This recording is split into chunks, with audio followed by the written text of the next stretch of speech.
seconds. Is this where the damn drumming and the music kicks in? Yeah.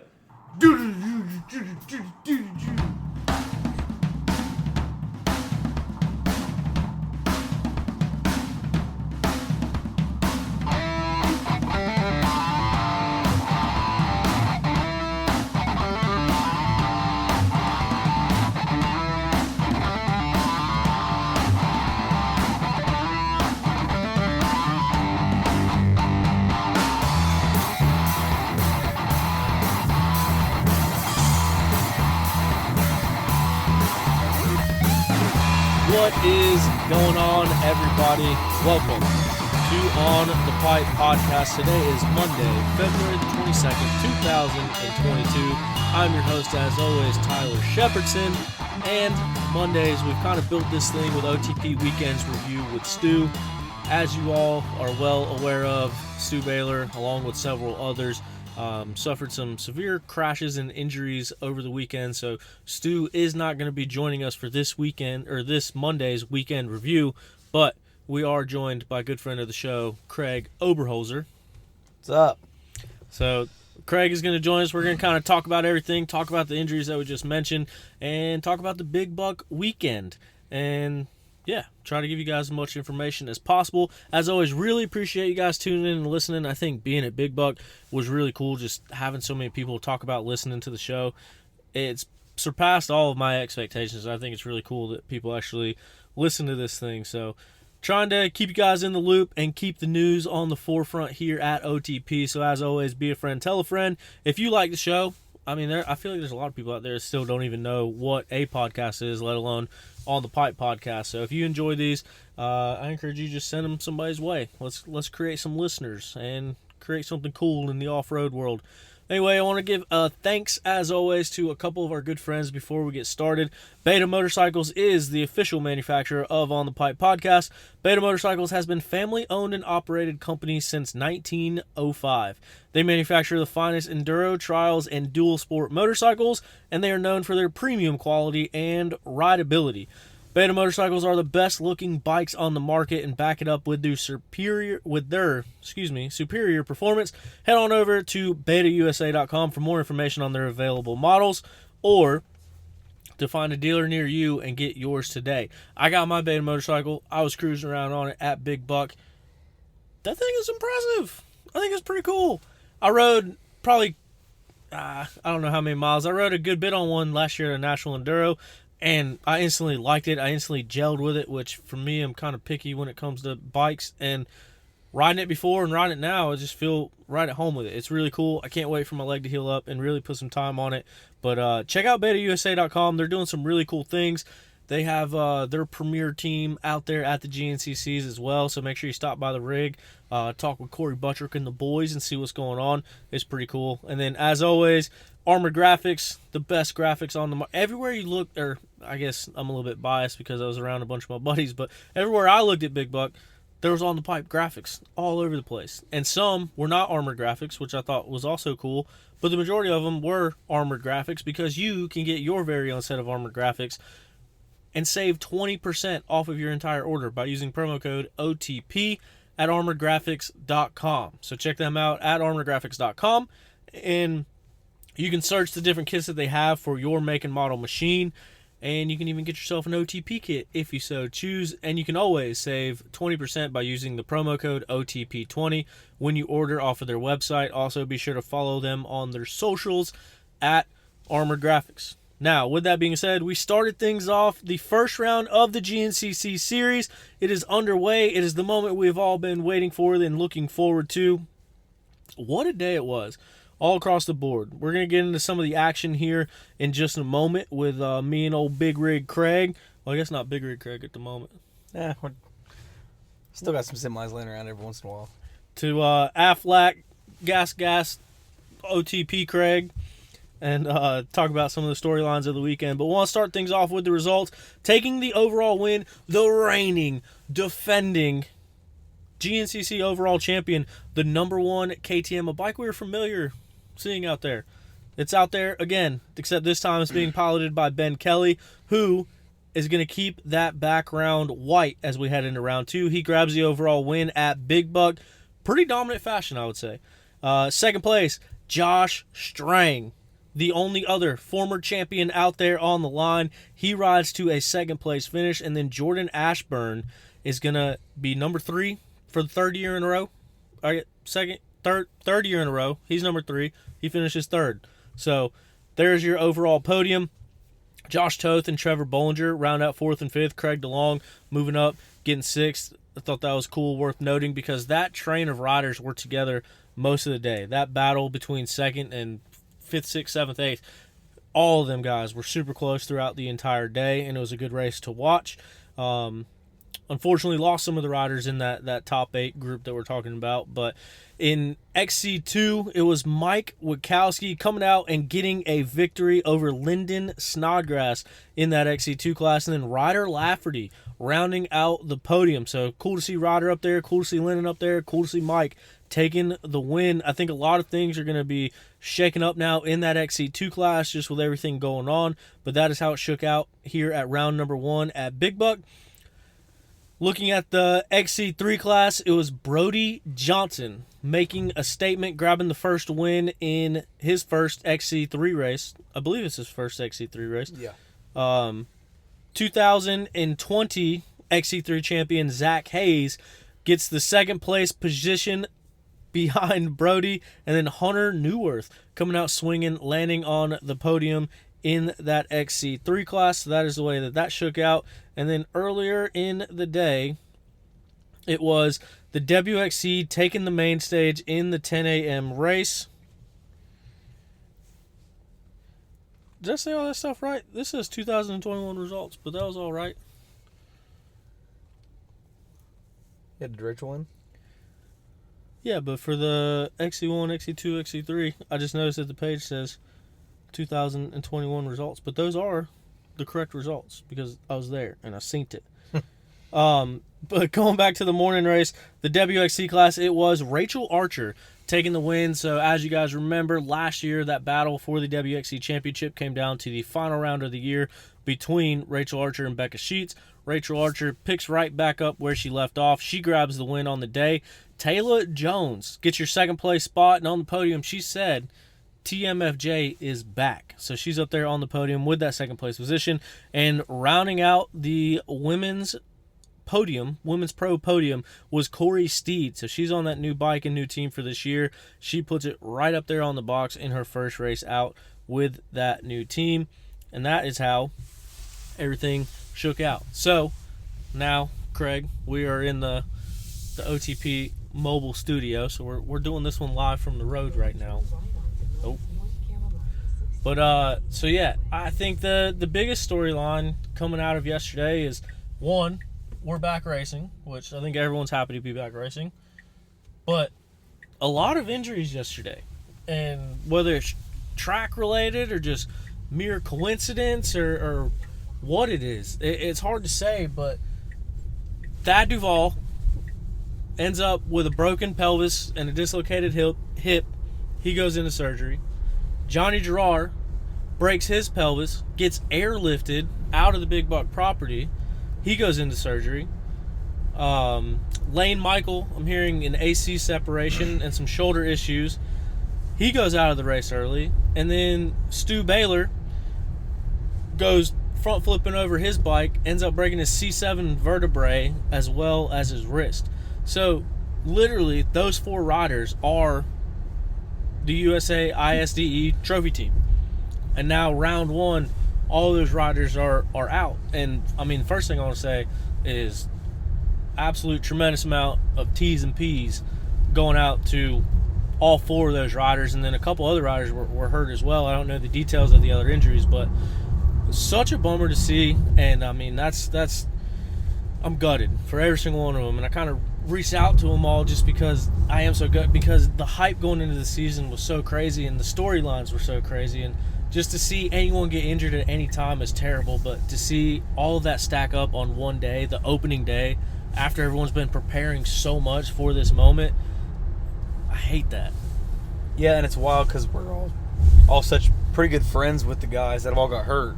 And so it hits a little bit closer to home for us because obviously we know Stu real well. We all know Thad. and Johnny. I was actually there helping Johnny get out of the woods. So for us, and I didn't even know Lane got hurt actually till after the race because there were so many other crazy things going on. Didn't really know until after the race, and then I noticed that he wasn't, battling for the top 5 anymore. So I don't know. Big Buck always seems to claim some people, but this year it was especially wild, and just glad the guys who got out of there without big injuries because it definitely can happen. Dude, so how about Lane crashes in the first corner on the start, and then everyone kind of takes off and heads into the woods, and Lane's at the back of the pack. Next time I saw him was at the 9-mile marker, and he was already up to like 3rd or 4th or 5th. Like, he worked his way all the way up through there. So he was, no doubt putting on an impressive ride. Just like Stu went down battling for the podium. Thad was up there when he went down. Johnny was leading when he went down. Like, it's just... And I wanted to ask you, we kind of talked about this beforehand, but as much as you feel comfortable sharing, you were actually one of the first ones to Johnny when he went down. Yeah, so I was actually walking down to the Pro Hill, and I hadn't seen our buddy Tyler Bruton yet, and I was like, I'd waited for like 30 minutes up on top of the hill by the 11-mile marker to find him, so I just started walking, and got down there, and I started hearing the Medicart coming down the hill, and I was like, man, that's I know this person. There ain't no way. And I was really hoping it wasn't Tyler Bruton. So I get down there and I start walking to the Pro Hill, and I'm just like, I need to go follow these guys. So I start following a Medicart, and they're stopped on top of the hill. Actually, it's very close, like walking distance from the Pro Hill, maybe 100 yards away. So I walk down the creek, and they're sitting there trying to figure out how they're going to get the backboard up. And then I see someone sitting over there, and I see Dalton Anderson. He was taking pictures, needed prayer racing. And he said, hey, Johnny's hurt down there. And the first thing I thought was Johnny Babbitt's. And I was like, damn it. I got to run down there and see him. So I go over there, and then I see, the number 1 gas bike sitting there. And I'm like, oh, no. There ain't no way. So I think there might have been another couple people over there, but the medic people haven't been over there yet. So I get over to him, and he's just chilling there on his back. And he's like, hey, bud. I'm like, you all right? And he goes, just calm like that? He was very calm. He wasn't moving. He's just like, hey, bud. And I was like, you all right? And he goes, nope. And that's all the words we spoke, because I could tell from his face, he was not, he was sitting in a certain spot, so he wasn't hurting. And, took about 10 more minutes for the guys to get over there with the backboard and stuff. And when they tried to get him loaded, you could tell he was not feeling the greatest. And, so, do you know how he crashed or what happened? So the section was right there by the creek, actually, and it's like a kind of sweeping downhill, and it's like a 15-foot wide section, and it looks like there's 50 lines there. So there's a couple trees coming down, so I think he might have cross-roaded coming down the hill. I never asked him, obviously situational, but it just kind of looked like what happened where he had to land. Cross-roaded coming down the hill maybe and caught that tree. I don't know what else it could have been, but there was a couple spots there that were pretty treacherous, and like I said, the lines were everywhere. So it just goes to say what other guys were saying after the race was if you got out of the fast line, there was crazy things that could happen. And it was first lap, so he hadn't established the fast lines yet. He didn't know, and there was some traps out there for sure. And see, so I know of Johnny's wreck, just what you've told me. I don't know anything about Thad's. I never got any details of where he went down or how he went down. Did you end up hearing anything about that? No. So the Medicart, I was helping them get Johnny out, and it went off and said something about the 11-mile marker. But I don't think that's right, because I was just at the 11-mile marker.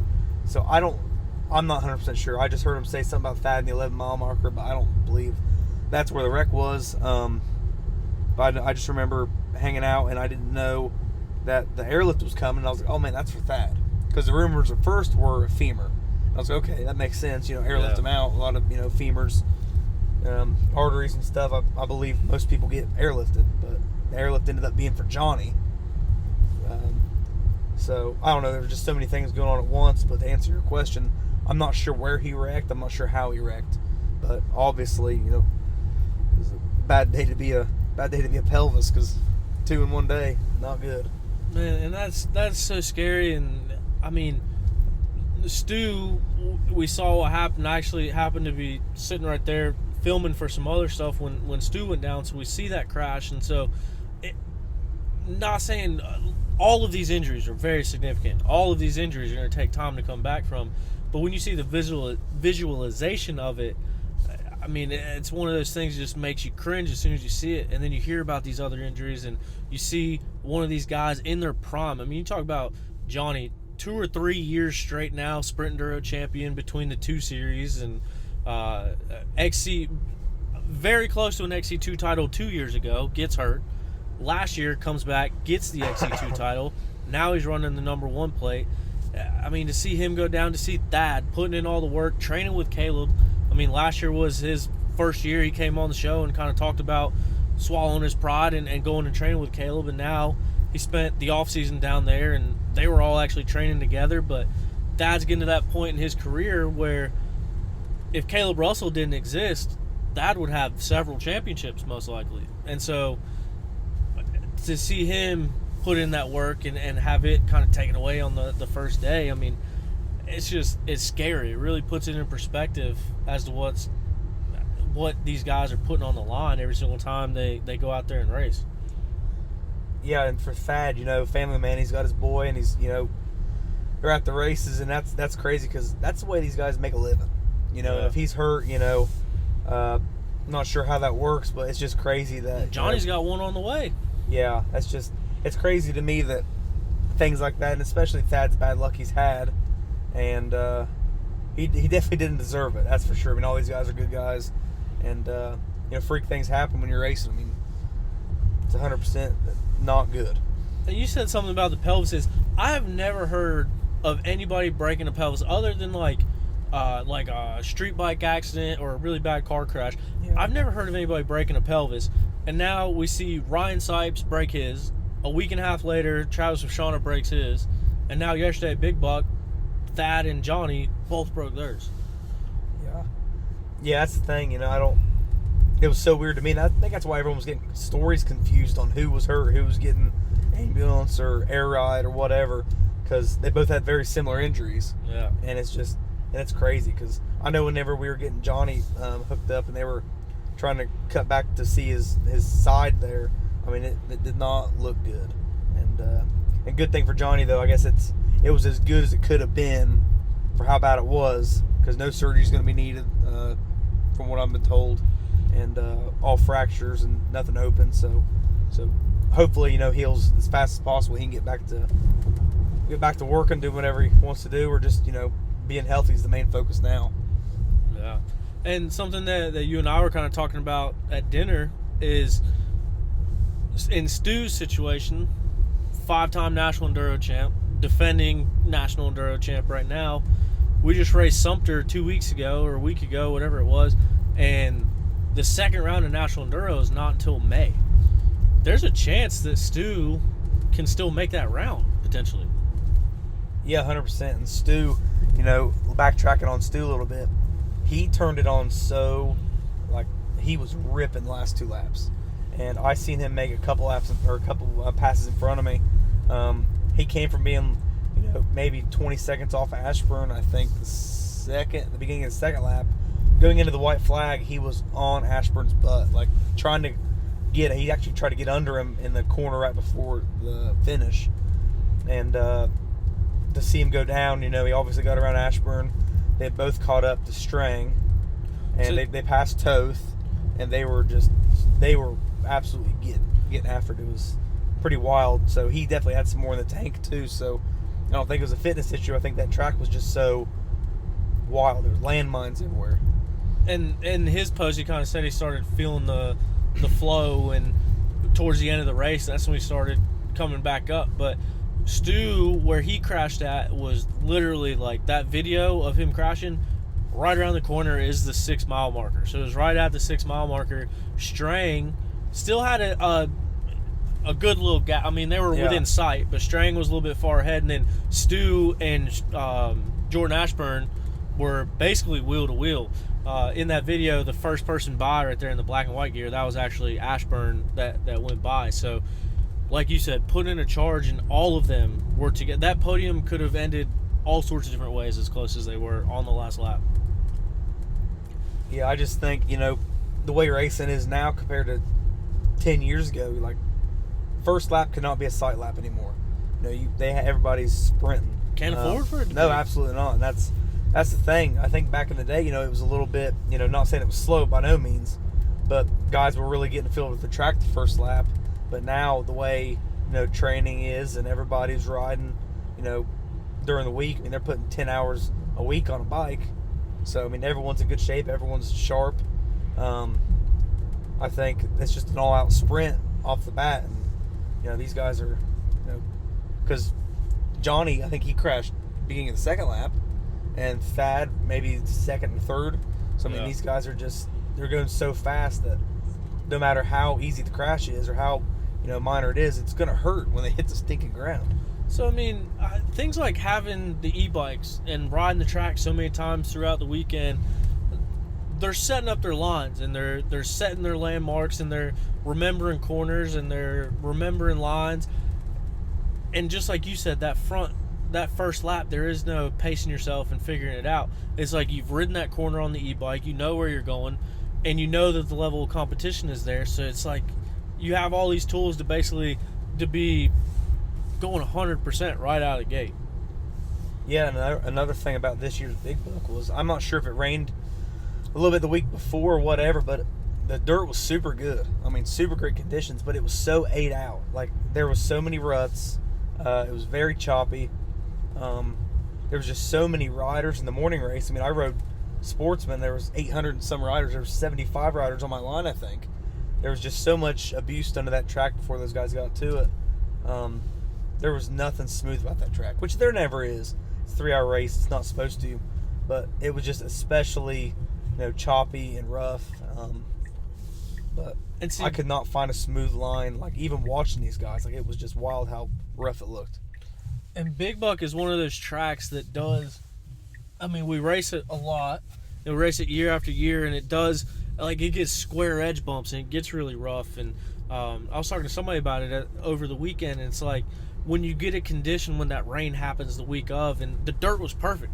You couldn't ask for much better dirt, and I think that even makes it easier to go fast on when the dirt is good like that, and the dust is down in the woods, so pushing even harder. Yeah, it is. Even the flat corners that most everybody complains about, how they just slides out, it's like glass. There was traction. It was very easy to go fast this year. Yeah. But, talking about the actual race itself, I think Ben Kelly had a statement to prove, and I think he went out there and did it. We come through on the first lap, not we, I was standing there with a camera, but when they came through, him and Toth were attached to each other, and they went through the section, disappeared, and you couldn't even hear another motorcycle. Yeah, first lap, they definitely had a little bit of a gap, and I think Josh got out front within the first mile, and him and Ben kind of hooked up, and Ben ended up getting around him, and it worked out good for Josh just to be able to follow Ben, and that's how they got away from everybody. But it just also goes that rule everyone says is you're only as fast as the people in front of you. So whenever Josh and Ben got, a little bit out of sight, they could have been 10 seconds ahead, but those guys, like Ashburn, Stu, Ricky Russell, there's a big clump of 7 guys that were just absolutely wheel to wheel. It's hard to someone to get around each other. There's just so much traffic within each of themselves. It's hard to get out and go. So once you're out of sight, it's kind of hard to, out of sight, out of mind, it's kind of hard to just remember they're right there and take off. Yeah, Bollinger was in the mix too. He was up in that group, and he was actually running in the top 3 there for a while. But there was swapping going on back and forth. Every time you saw them, they were in a different order. Yeah, I think Bollinger might have laid it down because he was catching Toth, and the next lap I seen him, he was back in 6th, I believe. So he dropped back a little bit, but he was catching Toth. He might have just slid out and lost 6 seconds, and that's all it takes for the guys to get swallow you up. He backed up a little bit. Yeah.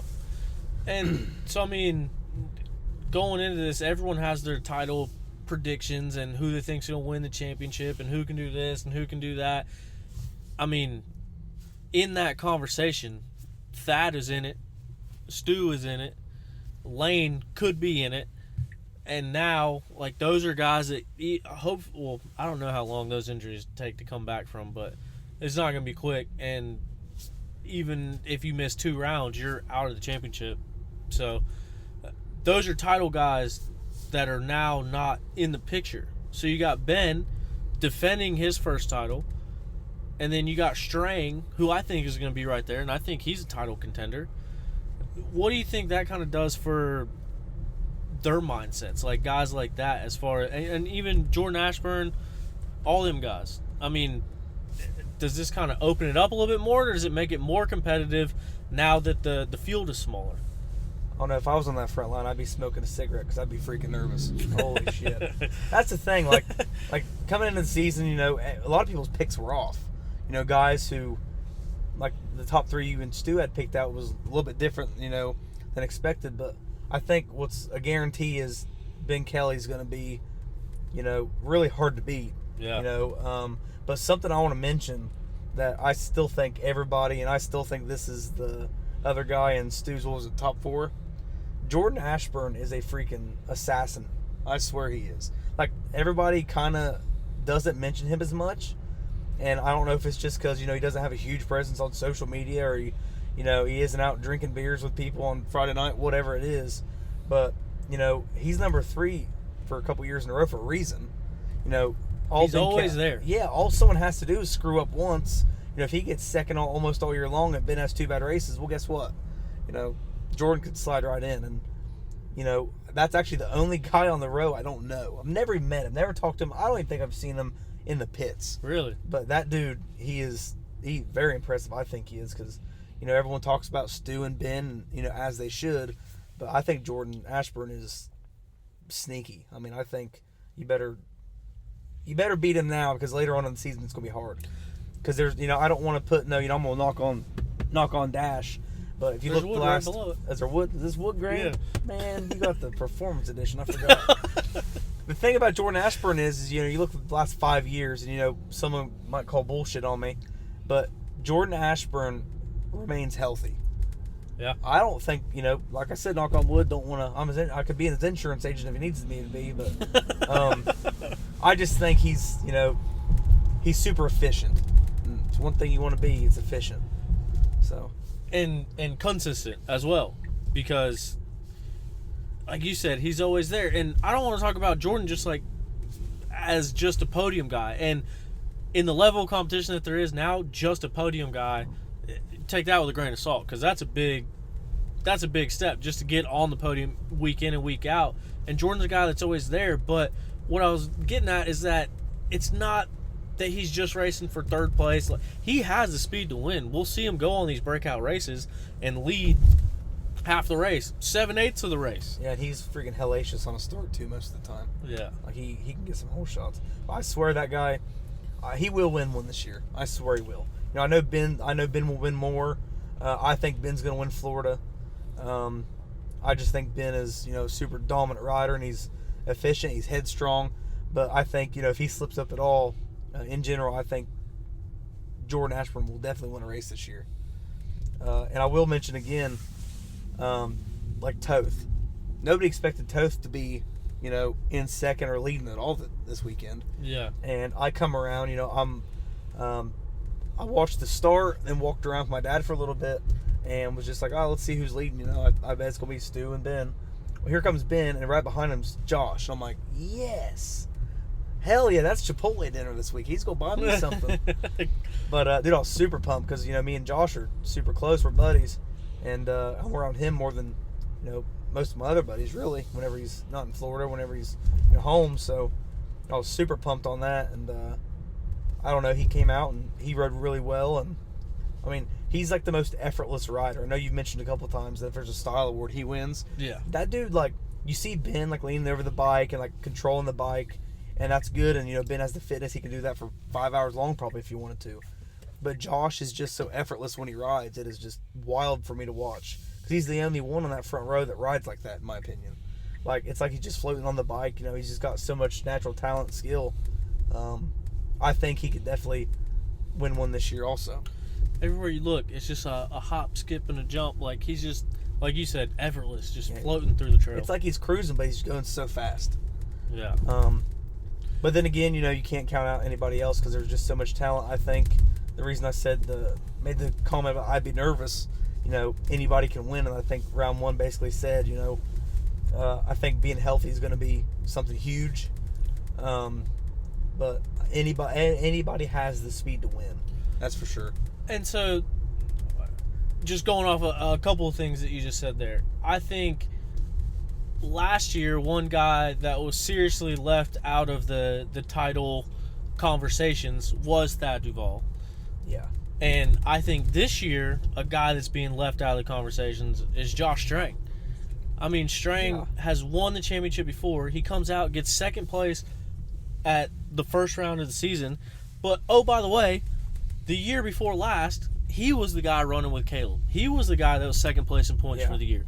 He was the guy that was the one to beat, that was up there battling with Caleb in Caleb's final year. Last year, had a series of unfortunate events. I mean, he couldn't buy good luck last year. Yeah.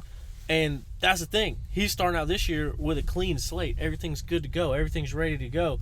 He's got a talent pool of young Australians that are hungry, that are here for no other purpose other than beating everybody on a dirt bike. And that's who he's training with. Yeah. And I think that's pushing him to get better and do better. And like I said, he's got to be coming in with a mentality of this is a fresh year, fresh start.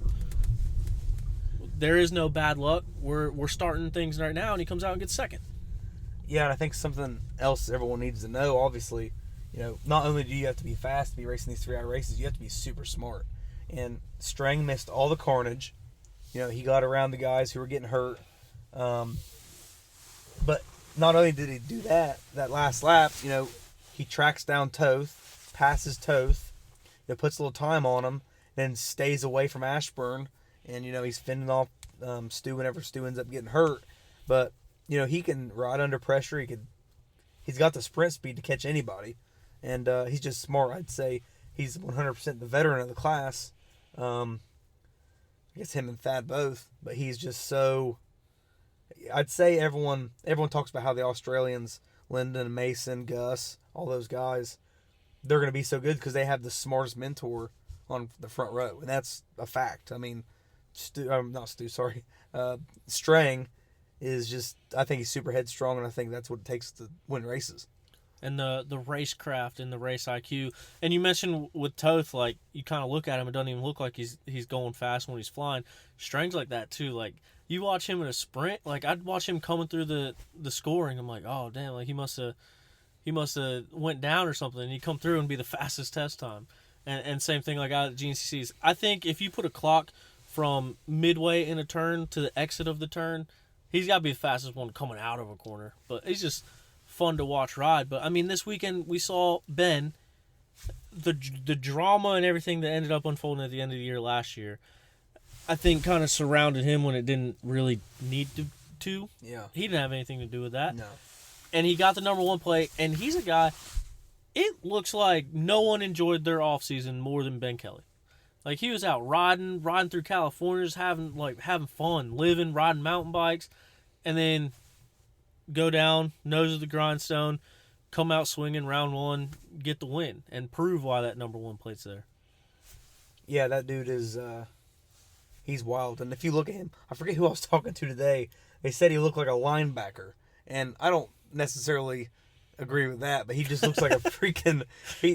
He's just big and wiry, and he's strong, and I mean, you can tell, especially when he's on the bike, and the dude definitely works hard. I don't know, fitness-wise, there can't be anybody that's much better or better at all fitness-wise. I mean, the guy's super hard working, he's humble. You're never going to see Ben Kelly out, trash-talking other riders. He's a good guy to be around. I think he's a good buddy, and he deserves all the success he gets in the race wins and the bonuses, all that. He deserves it. Yeah, like I said, coming out swinging it round one. Bollinger was a guy I got to talk to quite a bit over the weekend, and I think he's due for a good year too. Yeah, like I said, whenever I thought he was catching Josh a little bit, like third lap, and he was hitting his marks, it looked like, and he was really, really moving. I'm not sure what happened to him. Obviously, he still ended up having a pretty good ride, but he's got some major speed, and it just comes out, midway through the race, and I guess that's the best time. Midway towards the end, that's the best time for it to show. He's 100% healthy, and that's huge. And hate that he had a bad couple injuries the last couple of years, but I think he's 100% now, and I think you don't know who's going to win. Like, these guys are just, all someone has to do is have the smallest thing happen to their bike, or shoulder check a tree, or a front brake line get ripped off, whatever, and everyone else is going to excel. It's just wild to me how fast everybody is, and I guess I'm talking in circles about that because you can't mention it enough. I mean, everyone's just so wild. And I don't want this to sound the wrong way when I say even Craig DeLong was there, but even Craig DeLong was there. I mean, Craig DeLong, I think 6th overall on the day. Yeah, and super impressive for his first. Yeah. Well, his second XC1 race. Yeah, I know the first one was it, third? Yeah, he got 3rd XC1. Yeah, in the nastiest mud race since Mammoth 2012, wild. But the way that I said it, even Craig DeLong, because this is his rookie season. This is his year moving up, and I mean, he beat XC2, and he finished 6th overall. Yeah, he I wish I could quote somebody on this, but we were talking, and they said that Craig DeLong is the most malleable rider. Like, he's so coachable. Like, you could tell him something, and he's not uppity. He's not going to sit there and be like, oh, okay, I don't need to do that. Like, if someone he respects tells him something, he does it. And it looks like on the off season, I mean, whoever was teaching him, I mean, he looked real good all day, and he was right there. And I think he's definitely going to be a top 5 guy and, podium guy. It's definitely possible. He already done it once. Why couldn't he do it again? Yeah. I'm stoked for him on that. But I will have to go back on some of my statements before, because when we talk about people that are winning and talk about who's going to do what, these European fellas, they weren't there like I thought they were going to be there. Man, but, it's night and day. They were both top 10, weren't they? Or no, Josep, was he 8th overall, 7th overall? I think Steve was 9th, maybe? I thought they were a little bit outside the top 10. I thought they were top 10 overall. But, watching him ride, though, he's super fluent. I mean, he looked real good, and obviously he should. He's a freaking, world GP, world enduro champion. Yeah. So Joseph, 9th XC1, or 8th XC1, 9th overall, and then Steve Holcomb, hailing from the UK, was 14th, 10th XC1. So, I mean, they were... I mean, I'm a fat, slow kid. I can't see here. I didn't mean that to come out the wrong way. No, I just meant a lot of the talk was, are they going to be up there battling for the win? They weren't. But, in my they opinion, could be. They very well could be. I mean, it's just like sending one of our riders over to where they're at and expecting them to be top 3 first race. It's going to be hard until they learn exactly how it works, And they said Joseph, he was so confused on the pit, he didn't know what was going on, but come Florida, he's going to know exactly what's going on. And all he's going to do is get better. I mean, he won't go back in overalls. Every overall is going to be better. Mm-hmm. And the question's going to arise, could he win some races? Could he podium races? Absolutely. If you say he can't, then you're crazy. A lot of guys gave heat on me because I gave my opinion, it was on Facebook or whatever, and said first 3 rounds that he runs, no podiums. And everyone's like, you are crazy that you think that. I'm like, I don't think he can't. I just think learning a 3-hour GNCC pace, the racecraft of it, takes more than 3 rounds. And I think by the end of the year, absolutely he could be, up there. And I think in Florida, he's going to do really well. So I think he's pretty fluent in the sand, I believe. Yeah, that's from what I heard. So, obviously, I don't know either of them. I actually met Steve whenever they were leaving in the beta van. Tried to get him to go drink beers with me. He said he's working, so he couldn't. So kind of rude of him, but whatever. But yeah, I mean, I think 100% it's going to take more than 3 rounds.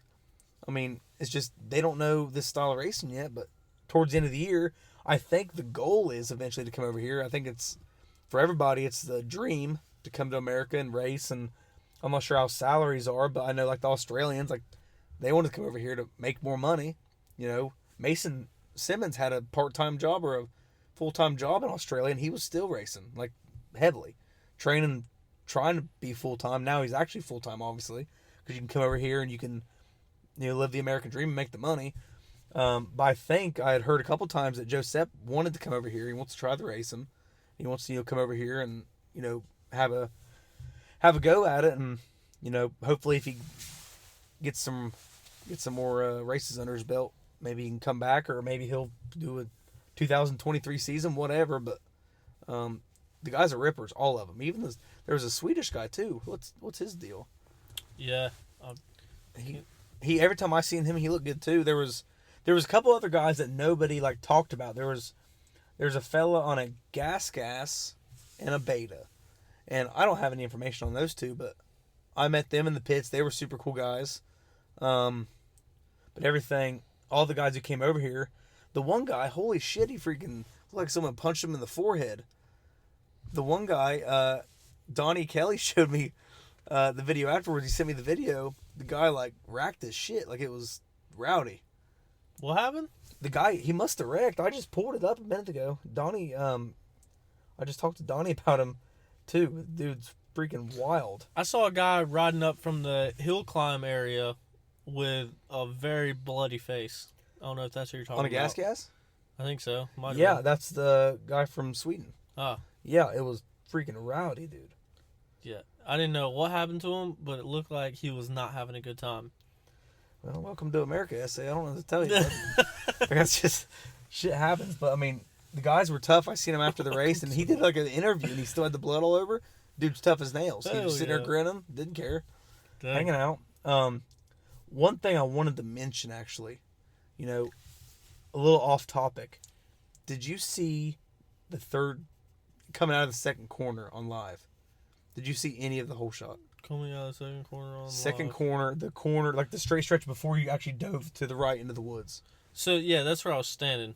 Dude, I watched, is it Dominic Morris? Morse? Yeah. Dude, there is a freaking landmine in the freaking right field right there. Coming out of that corner, he swung out, and it's literally right on the tape. And he was the first one I see crash.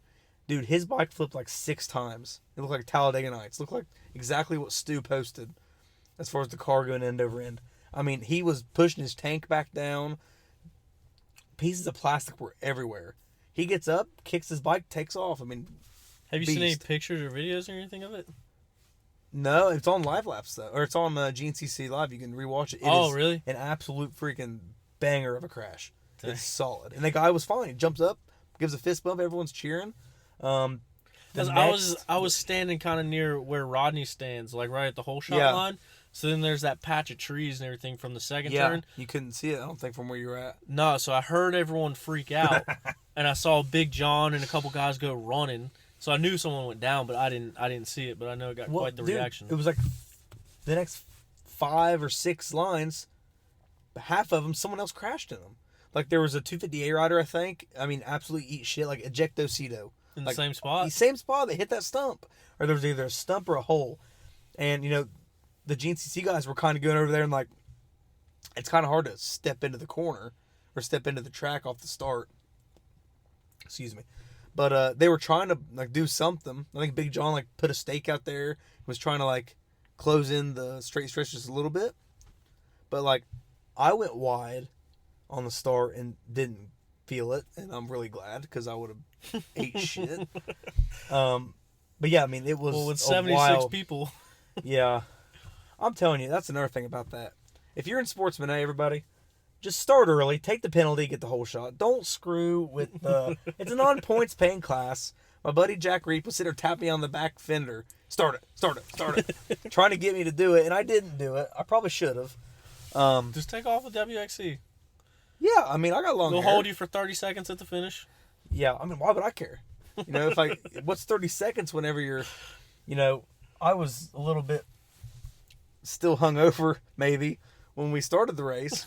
But, and I was not going to I wasn't going to do any good. I think, the best I got up to was a top 30, which, I mean, is still pretty decent, but I was just full of Busch Light. It was not good. I don't know. I saw a picture of you on the starting line with a Michelob. Man, my buddies have already been yelling at me about it. They put it in the group message, calling me this, that, and the other, calling me a damn prep boy or whatever. But Got a bitch lobe on I camera. was just trying to get the buzz going again because I was so hungover. I just thought I had heard stories that might help, and I was not feeling okay. I woke up, was late, sat in line. I might have drank 2 waters all morning long. It was like I just bit into a chalk stick sitting on the line, and I was like, man, I am screwed. Did you have a Camelback? Nope. Oh. Nope. I don't run one of them unless we're running afternoon, which maybe that's my mistake too. Maybe I should have had one if I was hurting. But anyway, yeah, those guys crashing going into the woods. There were some nasty crashes. Like my dad was with me and he was like freaking out. He's like, man, are they gonna go in there and like reroute it? I was like, nope, they're just gonna let it happen. And they did. There was probably 6 people crash altogether. And it was wild. I missed those. After, I think, once it started getting to the B classes, I was filming for some other stuff, so I had to jump in the woods. I didn't see anything past that. Yeah, I rolled out too. I think, so someone told me Stu hit it too, but he rode a nose wheelie into the corner. Like which I'm not 100% sure, I'd have to ask him, but see, it was there. That's when Lane went down. So I was sitting there looking at Lane the whole time. Yeah, I think actually Lane and Toth, I think, Toth had said something about like he was coming out of the corner and Lane's handlebar or something was in his side, and so they got together coming out of the turn. So he said that on one side was like Ben and Ricky and everybody. He didn't want to cut everybody off, so him and Lane ended up hitting each other, and that was pretty nasty too. I mean, Lane got right back up, but it still sucks right off the start of a 3-hour race being dead last. Yeah. Playing catch up. Absolutely. Which he did. He worked his way up through there, like we talked about earlier. Yeah, he's a ripper. Xc2, what's your thoughts there? Man, obviously Michael Witkowski's, Big Buck. He likes it down there. He did a lot of time at the bunkhouse, I think. Linden Snodgrass has a broken hand and just got second. So let me. we're good buddies with Linden and those guys, so I want to know if this is a messed up thought of me to have, because he grabbed the whole shot, and he goes into the woods first, and my first thought was, yanked it, fucking it'd be hard to catch him. Yeah, no one's gonna catch him. And then I was like, oh yeah, his hand is broken. Yeah. So I was like, dang, he's gonna get get the whole shot, and then if the hand starts hurting late in the race, like that's gonna suck. And then he's still there at the end of the race and gets second. I was pumped. And he freaking he said he smashed his foot in the start of the first lap, right 4th mile marker, and he said it took like a minute for him to get his feet back on the pegs. I think that's where he went from 1st to 3rd, or if he was in 2nd. Whenever I seen him at the 11 mile marker. But dude, he is so tough. Him, like Mason was even gonna race still, like with a broken hand. You start the race, and I don't know how in the world, like they are so hungry for a championship, and it's wild for me. I guess I just never had that drive. I thought, well, if I have a broken hand, I'm not racing. Yeah. It's never been my job, obviously, but still. And Mason was talking about before he ended up doing his shoulder last weekend, he did his hand also. He's like, oh yeah, I'm still gonna race. Then he ended up hurting his shoulder also. That sucks, but he told me he still wants to race Florida. Yeah, he told me he wants to. Georgia. Yeah, he said Georgia probably because he wants, the incision needs to heal and stuff. But, yeah, dude, those guys are wild. Like, I've broken a lot of bones. I've broken like 14 bones in my body. Yeah, and I must be a little girl, or maybe little girls are tougher than I am. But I don't think I would race a dirt bike with a broken hand. I sure as heck wouldn't with a broken foot. But it's wild to me. As far as Xc2 goes, I've seen a lot of guys like Ben Nelko. Ben Nelko is now, he's won his first 2 out of 3 races. And I kind of expected him to be a little more up front. I don't know if he had issues that first 2 laps, and it looked like he was getting faster. I guess I kind of overlooked Mike a little bit. I know I talked about him. Mike, is always consistent, I think, and I think he's, especially with Johnny out, hate to say that. I think Mike's going to be real hard to beat. Linden. I think Mike coming into this year was a little bit of what we were talking about with Strang this year and Thad last year.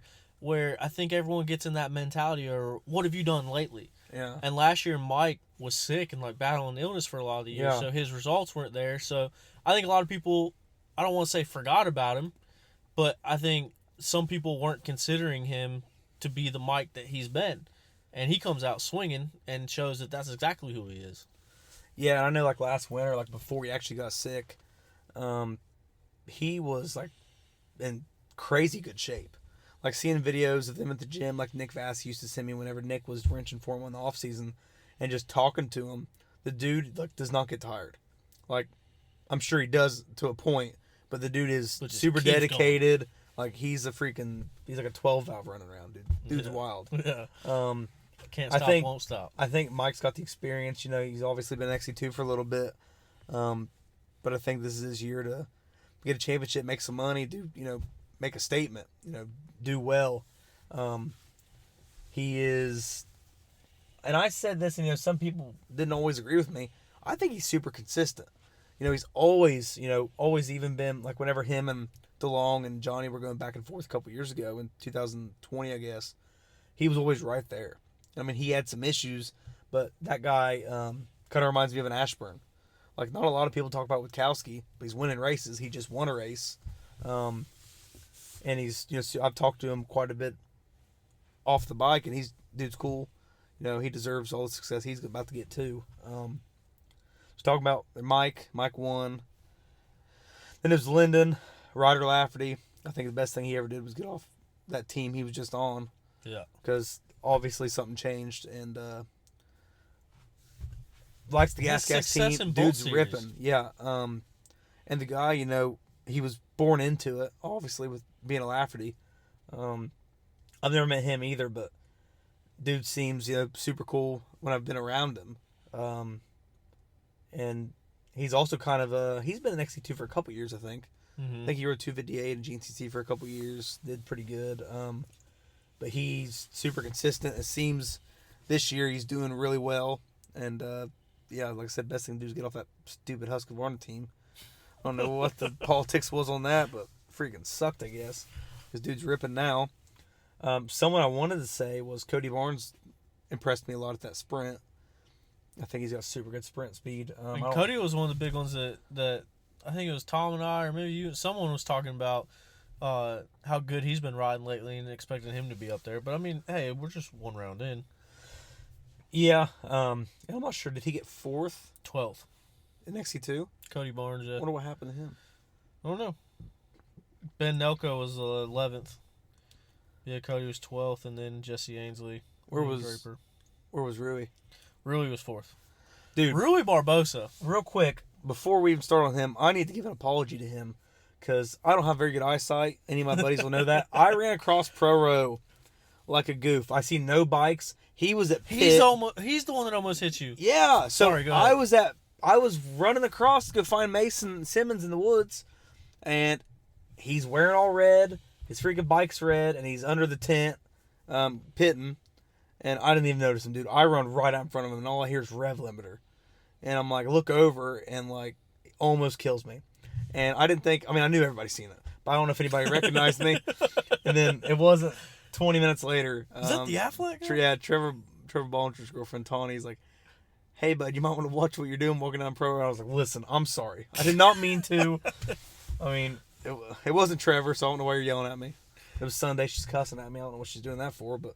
Got in the way of the captain. Yeah, I texted the captain last night. I was like, hey, man, sorry. He goes, oh, I didn't even know. I was like, you gave yourself up, man. Yeah. You would have never known. That dude's cool, too. I don't know. You've been around him a good bit, too. Super cool, yeah. Yeah, he's a guy that came over from Chile.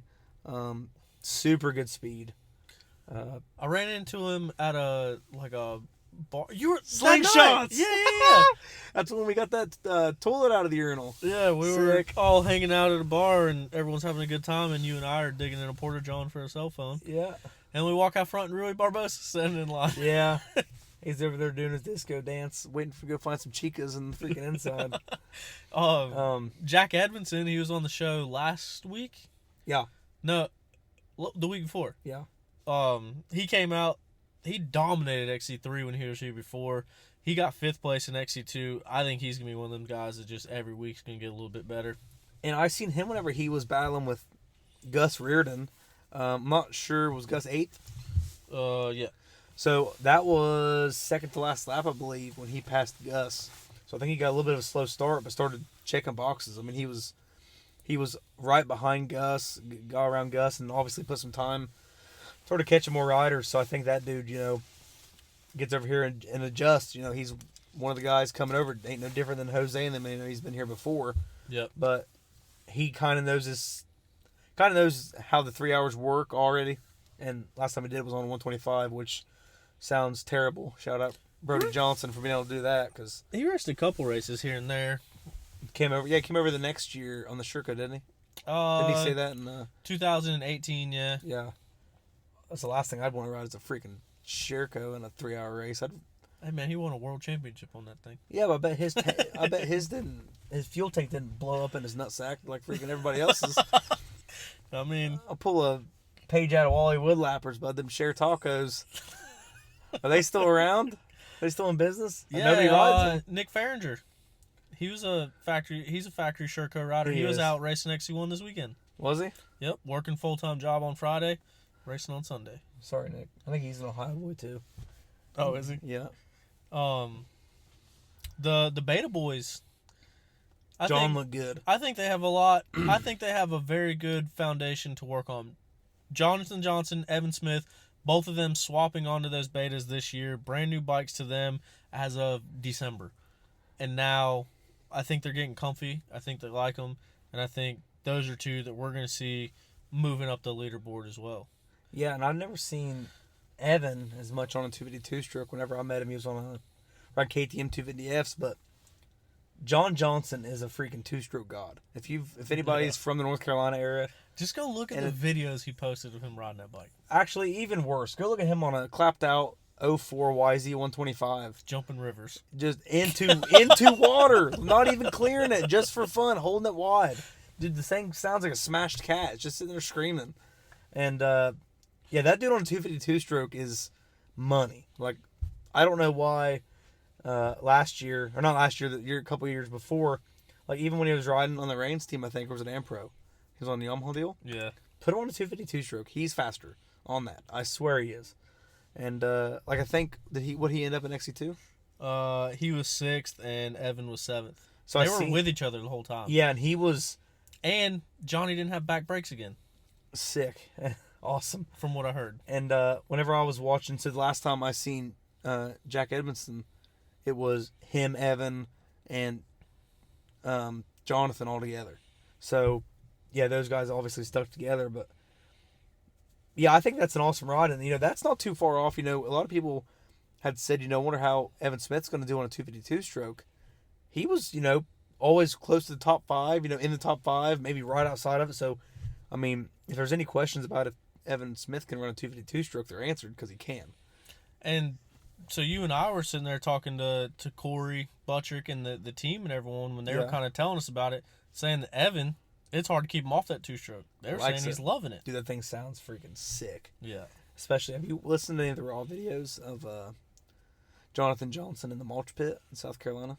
Yeah, the ones that he put on. Dude, I tell everyone about those videos. I shared them on the OTP page, and I tell everybody about them because it sounded like he never even let off the throttle. Yeah, like I told, I think I was telling Corey Buttrick, I was like, listen, you guys, if you guys have any questions about selling betas at Nationals, don't even worry about it because North Carolina's going to be buying so many. Yeah. Because him at like Mid-East races, everyone's going to want a bike that sounds like that because it sounds so good. Yeah. It's sick. And they're good bikes. I mean, I know some of the mechanics, they might be a little bit biased, but they're pretty blunt with me. They're like, dude, these things, like, I asked more about the 300 RX because that was, at the beginning of the season, I thought about getting one for myself because I like 302 strokes. They're sick. And they're like, man, these things they're fast. I think it was a Thorn last year. Someone said that they gave him a race motor and it was too fast. Like, a 252 stroke, that's too fast. Like, that must be something. I want to ride one because I got a CR500 in the garage. Well, so I want to do some comparing and contrasting. They had that beta ride day that Corey was telling us about, and the same 300 that I got, the 300RR. Mm-hmm. He was talking about putting down the fastest lap times of the day out there on those things. Dude, he also said that about who's the beta guy out in California? Joe Wasson. That's who he was talking about. Dude, he's like, I don't know if anybody of you guys don't know Corey Buttrick. I wasn't going to bring it up, but yeah, he was talking I'll bring it up. I don't care. Corey will love it, dude. Corey's at his house right now pumped, and I'm mentioning it. Because Corey was talking about it, and Corey Buttrick, for any of you guys that don't know, if you guys haven't, like, if you guys weren't around in 2006, and 2006 to 2014 was, I think, the prime years, dude is wild. I watched him on a flat corner, I swear, drag his shoulder, standing up on his first beta he had, like 2013, whenever he was, first time he rode for him. Yeah. Dude is wild. I guess he gave old freaking, what's his name, Joe Wasson? Joe Wasson, yeah. The smoke, bud. Yeah. But and I seen him actually when they were training at the Shoals. He threw a helmet on, bud. He was laying it out. He is not scared of it. Dude is.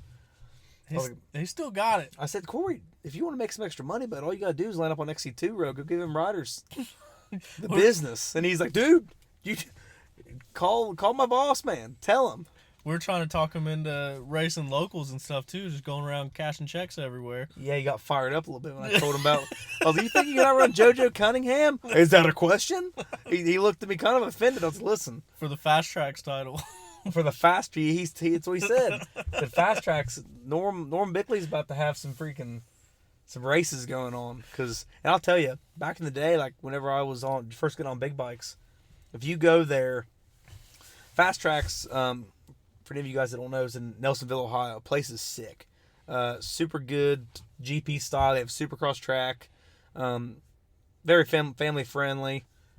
Place is super good. Corey Buttrick in like 2011. This was, the year, like right around whenever he, like, I know he won John Penton one year. It was very close to that because this was right when I got on big bikes. Dude could not get touched there. There was guys like Levi Kilbarger, who was super fast, still is fast, but was riding Supercross at the time. I don't know if Levi could catch him. Like, that guy, another level. Local guys like Zach Clamp with Kerry Everts, they were all super fast, and you wouldn't think a bike could go much faster. And here comes Corey Buttrick with that freaking fluorescent orange and yellow helmet, just freaking giving them the beans, like just getting after it. And it was, as a kid, I was like 13 or 14, it was the craziest thing in the world to me, watching someone like that close to home go that fast on a dirt bike. Yeah. So any of you that have any questions if Corey Buttrick can still ride a dirt bike, go make a money bet with him and lose your money, because he will freaking take it. We gotta get Corey on the show, man. We gotta get him amped up. Oh, dude, I'm not sure. We got to give him a couple beers, some beers with the boys, and get the other mechanic too. Get Aston. Dude, all the beta guys are cool as hell. Yeah. There's a lot of teams that, like, some people might think, oh, you can't go and talk to the mechanics, you can't talk to the team managers, whatever, because they're uppity, whatever you think. First off, I think everybody on Pro Road you could talk to. Everyone's been cool to me. I'm a fat kid with a freaking book of insurance and an afro. Like, I'm the person people tell to get the hell away. Everyone on Pro Road is cool, but the beta guys are so down to earth. I think they love what they do. All the guys that I know of are former riders. Aston Edwards is the Evans mechanic, I believe. All those guys over there are cool as hell. We get Aston on here. He drinks that Rusty Walls Creek water, that Miller Lite. So maybe not let him drink because we don't like that shit. But we'll get Corey some Keystone. So smooth. Corey has like it looks like a Snap-on toolbox. It's like a full-size, big old Snap-on looking toolbox. It's a refrigerator that is stacked full of beer in his shop. It was the coolest thing I've ever seen. In his shop in Ohio? I guess it's Ohio. Yeah. Oh, did she send you a picture or something? Where'd you see it? What? Is it Ohio or West Virginia? No, they're in Ohio. Well, local maybe. boys. I guess why I got confused is we were racing a full gas up there, and Hooper and I went out to dinner with the Kenda guy at the time, and then after dinner we went back to Corey's house. Was that the one in Wellston, Ohio? I guess that's what. Yeah, I guess that's what it was. Bud. So yeah, Ohio. Yeah. Shout out Jolly Mine. At the Jolly Mine. Oh yeah. I guess that's where it had to have been. That's the Cold Beer Nation right there. I love that. But yeah. Yeah, dude, all those guys are cool. I had something else I want to mention before.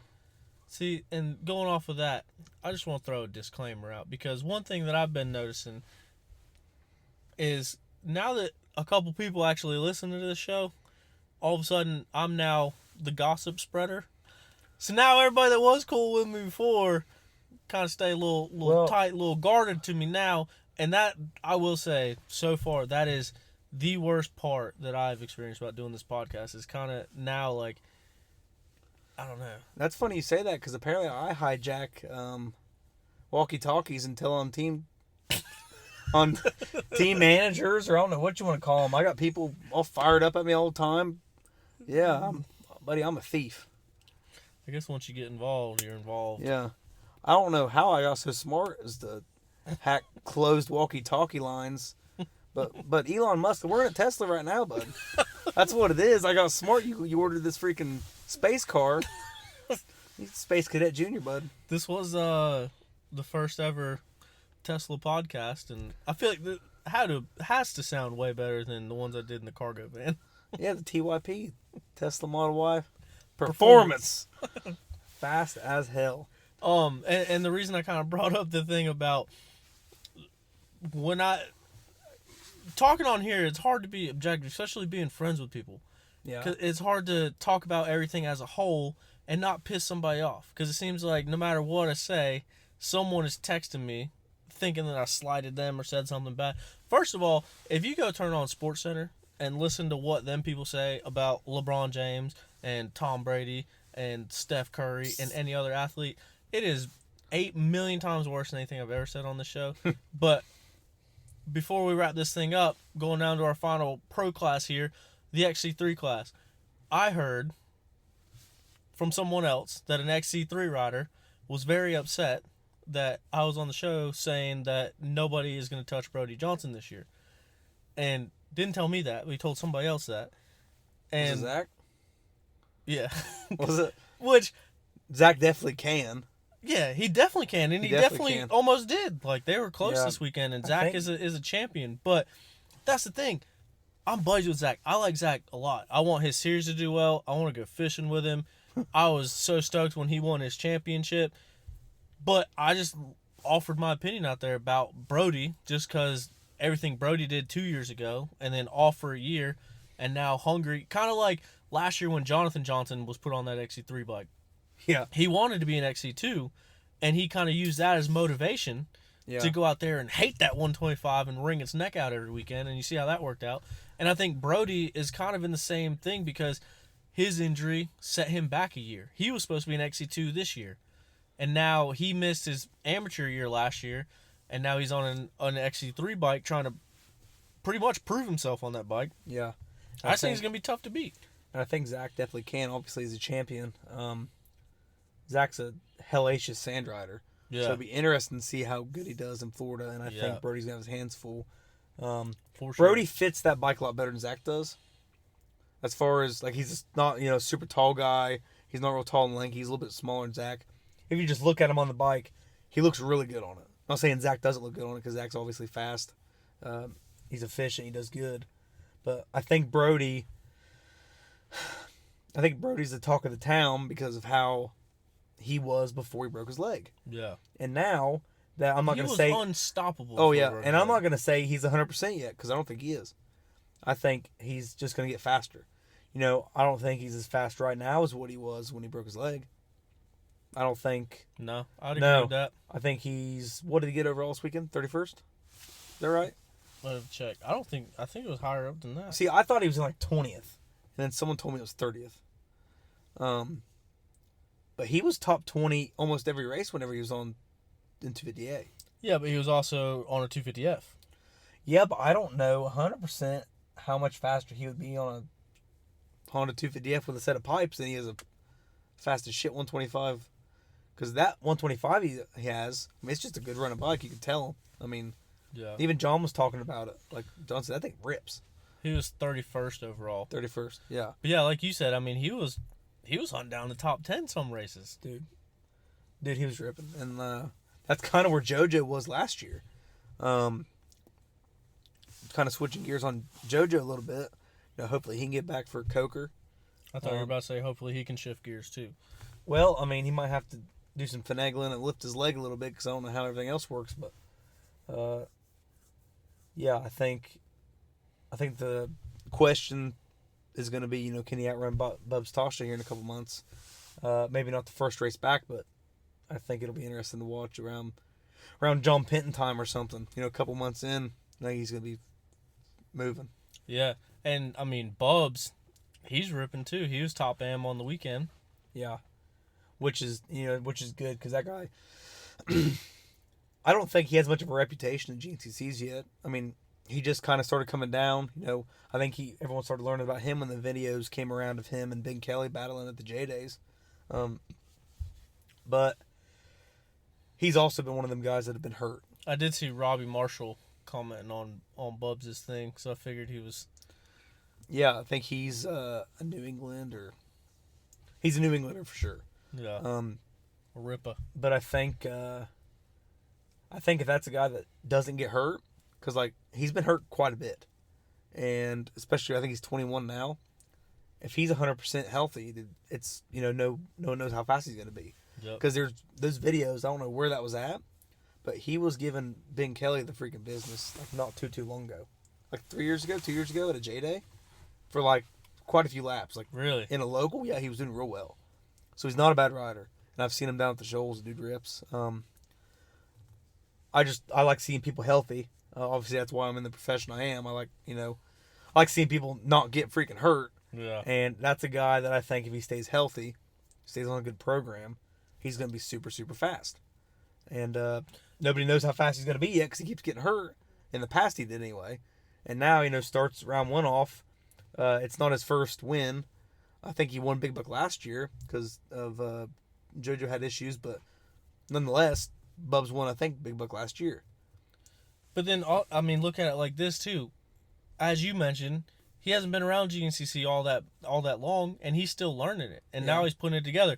Look at the last few guys that have came from that area that have came down and raced GNCC. Yeah. Josh Toth. Rippers. Ben Kelly. Jonathan Gerard. Yeah. And look at what they've done. And I would say arguably, but I don't even think it's arguable. Bubs is doing better first coming down than I think any of them did at first. Right out of the gate.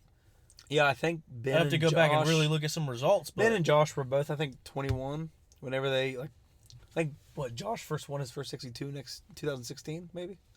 He won his first Xc2 race in 2016.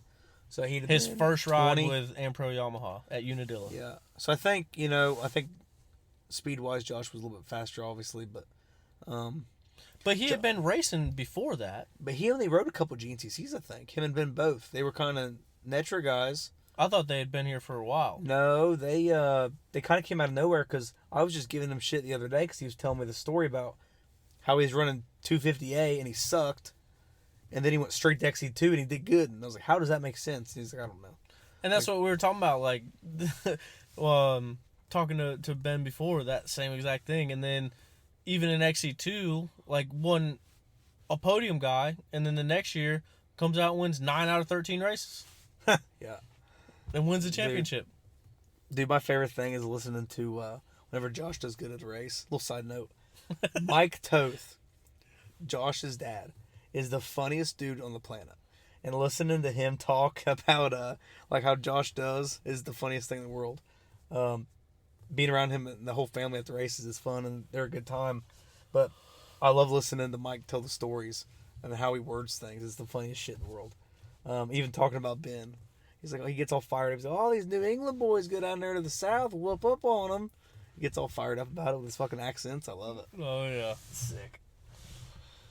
Other than that, I think I was going to mention, who was it that, who's the beta rider for Xc3? Jay Lipscomb. He had some issues first lap, I think. But yeah, I didn't get to hear what went on. But it was cool that I seen him. I thought about that first lap. I can't believe I just forgot his fucking name. I was sitting there talking to him. Always get him and Jay Snop mixed confused because those are two boys from up north. Him and Chase Colville for the longest time. I would get Really? them confused. Yeah, because they would always be battling for hole shots and like running up front in Xc3. I always So convinced for some reason, those guys are Wexer guys up in Ohio, and I always got Jay Snop and Jaden Walraven and our other fella here all confused. Just confused him again. I'm a freaking mess. But. Jay Lipscomb.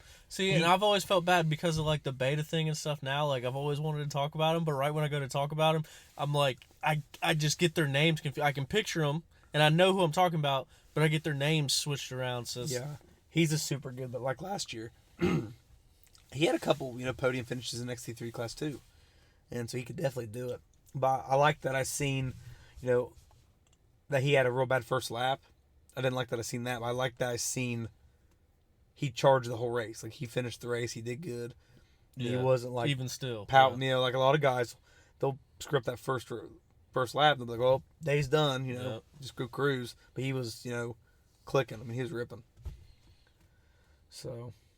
One of the most interesting things that I heard of the weekend is Jason Raines. He was actually talking about kind of like you were talking about, like if people mess up on the first lap or whatever, kind of throws away their day. Mm-hmm. But that's what he was talking about Caleb, is Caleb could forget his hydration pack, have to pee on the starting line, be like, oh, whatever, I'll grab bottles, and like everything could go wrong, and it wouldn't affect him at all. No. And Jason was talking about that. He's like, man, if one thing went wrong, like my head was ruined for the day. But like how you're talking about, to have all those issues on the first lap and then charge through and still push throughout the whole rest of the race. Yeah. That's saying something. Yeah, it's like watching guys having a good race and they get passed by one guy. Like, guys will be leading the first 3 laps maybe, get passed by one guy, and it's like they just fall back. Yeah. Like, it's like a freaking more of a moose skin move.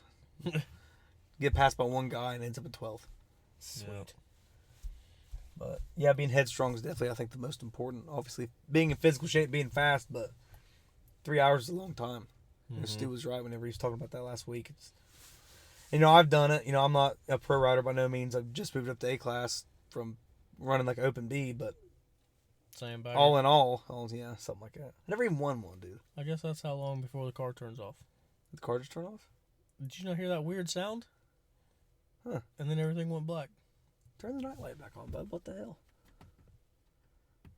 Oh, this thing's... It's off.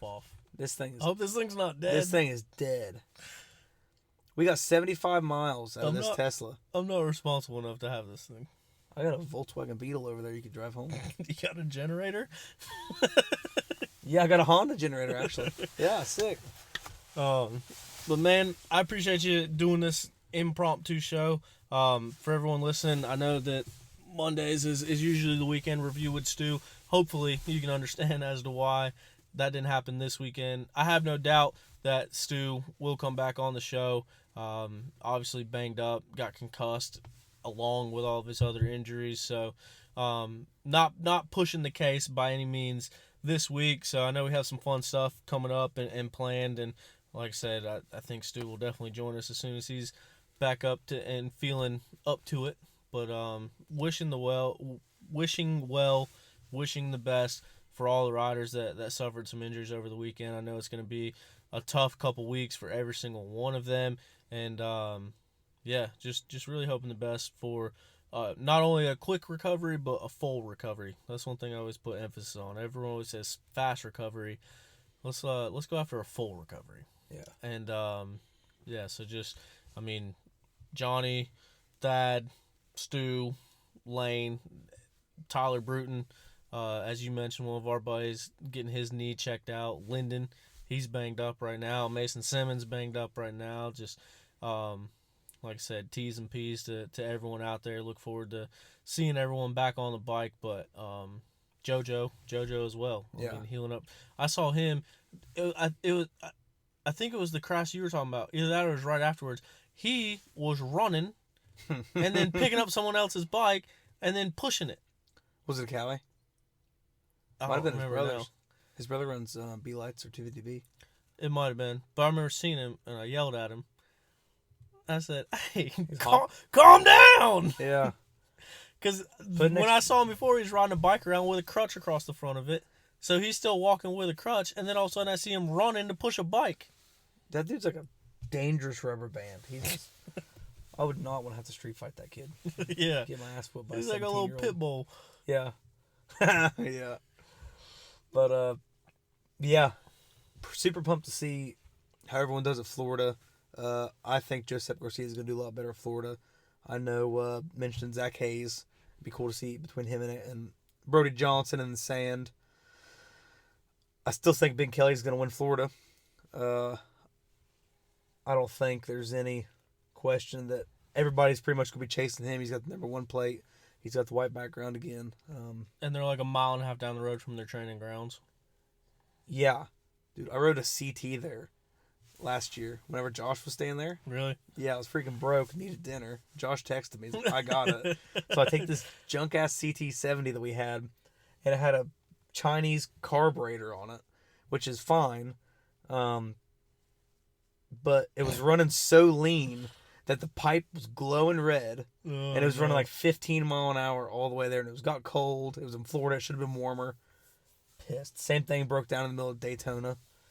But, yeah, the sands of Florida, all those guys that have been down there training, it's just going to be like home for them. A lot of guys say that Florida is actually not as rough as Caleb's, especially in 2021, or 2020.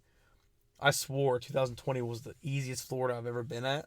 Last year sucked. I don't know if it was, getting drunk on Saturday. I don't think I did, but that was this weekend's excuse. But yeah, super pumped to see some racing. I'm actually going to be at the NCHSA at Lost Valley, so I won't be there, but I'll be down at Georgia, probably spectating, riding, whatever we'll do. Super excited to see the next couple weekends, see who does what, Yep, for sure. I think this weekend we got a U.S. Sprint Enduro and a Mid-East happening.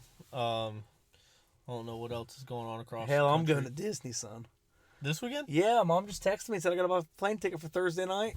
There you go. Yeah. There's to be about $500 because it's about 2 weeks too late to buy a freaking plane ticket for the week. Land of the Mickey Mouse. Oh, dude. Well, man, thanks for joining me tonight, Craig. I think this was a pretty productive show. Talked about a lot of things. Probably, undoubtedly, said some things that made some riders mad just because that's what tends to happen every week. So if you're a rider listening to this, I'm just a nerd with a microphone. I appreciate every single one of you. I love this sport. I love watching it. I love covering it because there's no one doing this before. And all I'm trying to do is take that spotlight, shine a brighter light on everybody, try to stay as objective as I can. And, yeah, that was a ton of reactions this weekend from fans. Everyone loving the show, listening to it. Walking down Pro Row, it's like getting glares from everybody. And so that part sucks. I don't want this show to come to that. No, we even had a guy, I actually just sold a 350 at my house like 2 hours ago.